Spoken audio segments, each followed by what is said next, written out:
સુરતના જાહેર માર્ગો પર સ્ટન્ટ કરીને લોકોના જીવ જોખમમાં મૂકવાની ઘટના વારંવાર સામે આવે છે. તો સુરતના વેસોલથાણ રોડ પર આવેલા ભગવાન મહાવીર યુનિવર્સિટી સામે એક બ્લુ કલરની લક્ઝરિયસ મર્સિડીઝ મોટરકાર સાથે જોખમી ડ્રિફ્ટિંગ અને ઓવર સ્પીડિંગનો વિડીયો સોશિયલ મીડિયા પર વાયરલ થયો છે. હાલ પોલીસે મર્સિડીઝ કાર ચલાવનારની અટકાયત કરી છે. સુરતમાં એક કાર ચાલકનો બેફિકરાઈથી કાર ચલાવવાનો વિડીયો વાયરલ થયો છે. બ્લુ કલરની લક્ઝરિયસ મર્સિડીઝ કાર સાથે જોખમી ડ્રિફ્ટિંગ અને ઓવર સ્પીડિંગનો વિડીયો વાયરલ થયો છે.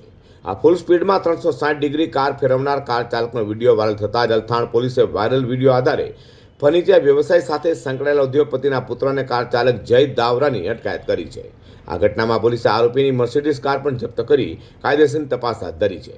પોલીસ તપાસમાં સામે આવ્યું હતું કે નબીરાએ ફૂલ સ્પીડમાં કાર હંકારી રોડ પર સીન સપાટા કર્યા હતા અને વિડીયો પણ મિત્ર પાસે બનાવડાવી સોશિયલ મીડિયામાં મૂક્યો હતો. મોટર કારના સાયલેન્સરના અવાજ અને રોડ પર ડ્રિફ્ટ મારી આસપાસના લોકોની શાંતિ ભંગ કરી ખતરનાક સ્ટન્ટ કર્યા હતા.